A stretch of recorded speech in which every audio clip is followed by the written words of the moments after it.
Welcome back to another technical deep dive here in the debug zone. Today we're tackling a big question and breaking it down with insights from other users. Hopefully this clears up some misconceptions and helps you get the answer you need. So buckle up, stay a little curious, and let's jump right in.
And that's a wrap.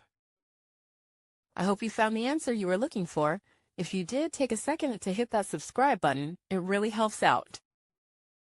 And let me know in the comments which solution worked best for you. See you next time in the debug zone.